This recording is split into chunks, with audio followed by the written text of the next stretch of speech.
I'm going to say this at risk of my job, Kelly, but what President Trump is doing is insane. It is absolutely insane. It is about the 8th reason we've had for the tariffs. And now he's saying he's putting 50% tariffs on Canada unless they agree to become the 51st state. That is insane. There is just no other way of describing it. And the trouble, Kelly, is that it shows there are no bounds around President Trump. This is very different from the first administration, where there were people around him who seemed to, I don't know what the word is, but smooth over some of the edges now. And the other thing that's not talked about, Kelly, is what's going on within the administration in terms of how they're treating the Constitution and laws. I think all of that is bad for the attraction of capital. And the gentleman from Bridgewater is 100% right. We need massive amounts of capital if we want to fund our deficits, pay for the things we want to pay for, sell our bonds, and have high stock prices. And it seems as if this administration is doing everything it can to chase foreign capital away. Well, and we could go into the strategy of the insanity as a strategy in terms of our trading Insanity is not a strategy. I'm sorry. I'm with you, Kelly, in trying to look for silver linings. I'm a sunny person. Not silver linings, tactics, right? Some explanation for this other than insanity. I'm ready to accept it if you can come up with one. YouTube has terminated our main channel with millions of views just for telling the truth. But you can help us regrow by just subscribing to the channel, liking the video, and commenting down below. Thank you. When a CNBC senior economics reporter risks his job to call presidential actions insane on live television, we've entered uncharted territory. This isn't partisan hyperbole. It's economic experts sounding alarm bells about real damages to our markets and international standing. I don't think we'll have a recession. Like I said, it's manufacturing.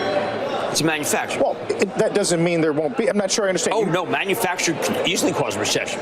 Absolutely. I'm not saying that manufacturing means it's not going to happen. Right. I'm saying manufacturing is that you can make it happen.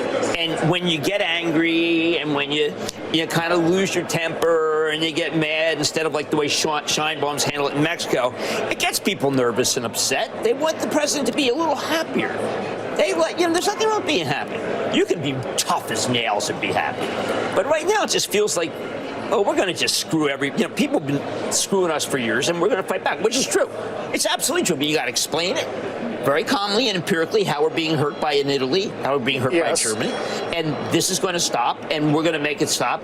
And then don't scream at those countries. It doesn't work. It doesn't work. It doesn't work because they know that they can stand their ground. You tell them, look, I am going to scream at you. Help us, and we'll help you. People are scared. You don't scare people. You don't scare. It's a wrong call. Even Jim Cramer Hartley, an anti-Trump voice, is sounding the alarm that Trump could manufacture a recession through these unhinged policies. When Trump loses CNBC, he's losing the economic narrative.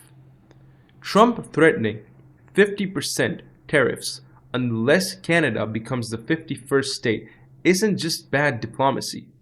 It's the international relations equivalent of a toddler's tantrum. This isn't negotiation. It's a national embarrassment. Does this administration still consider Canada to be a close ally of the United States? Well, I think Canada is a neighbor. They are a partner. They have always been an ally. Perhaps they are becoming a competitor now. But as the president also laid out in his Truth Social post today, he believes that Canadians would benefit greatly from becoming the 51st state of the United States of America. And I actually looked into some of the research about the cost of living in Canada, and the cost of living is much higher than it is here in the United States of America. The average cost of a home in Canada is much higher.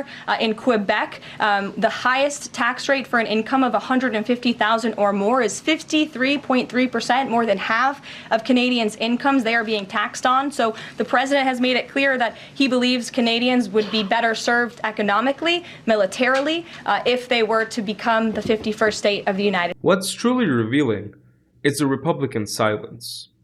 As Ontario Premier Doug Ford says, behind closed doors, they all admit that this is crazy. Yet, publicly, they bow their heads to their God King while making markets stumble. it's done. It's united the whole country, and the patriotism is running wild across the country. The likes I've never seen before in my entire life. We'll never become the 51st state. Canada's not for sale, and we want a great trading partner. We had the greatest neighbors in the world, the U.S., and it's not the American people. They didn't vote President Trump in on this type of mandate. He had a mandate to lower inflation, lower cost of living, create more jobs, and it's backfired on him. Inflation's going up, jobs will be lost. He's taking more money out of Americans' pockets. For what reason? We're still trying to figure this out. Let's sit down at the table and negotiate this deal. If there's things he doesn't like, then we sit down and we have a conversation. But just going tit for tat back and forth. The press secretary casually suggesting Canada would be better served as the 51st state shows how deeply detached from reality this administration has become. They're sacrificing our most important alliance on the altar of Trump's ego. Not the American people. It's not even the Republicans I speak to. And behind closed doors, all of them are saying, this is crazy what he's doing. And CEOs of the largest Fortune 500 companies are telling him this does not work. Protectionism doesn't work. Do we want a fair deal? Absolutely. And the only way you get a fair deal is by sitting at the table across from each other, and let's hash this out and be stronger together. We have more problems, more foes around the world than we need. We want to focus on our friends. United we stand, divided we fall. And again, notice the pattern. Republicans whisper concerns in private but remain publicly loyal, while our allies like Canada are forced to stand up to the American bullying. Who are the real alphas in this situation? What we're witnessing is economic hostage-taking disguised as negotiation. Trump isn't offering Canada options. He's threatening destruction unless they surrender sovereignty. This isn't deal-making, it's international extortion. The administration's fundamental misunderstanding of tariffs is dangerous. These aren't weapons that only hurt others. They're boomerangs that return to hit American consumers, workers, and businessmen. Notice the pattern. Republicans whisper concerns in private but remain publicly loyal, while our allies like Canada are forced to stand up to the American bullying.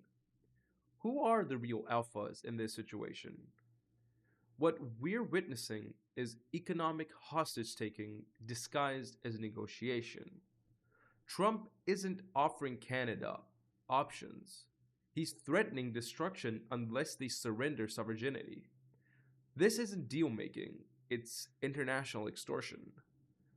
The administration's fundamental misunderstanding of tariffs is dangerous. These aren't weapons that only hurt others. They're boomerangs that return to hit American consumers, workers, and businessmen.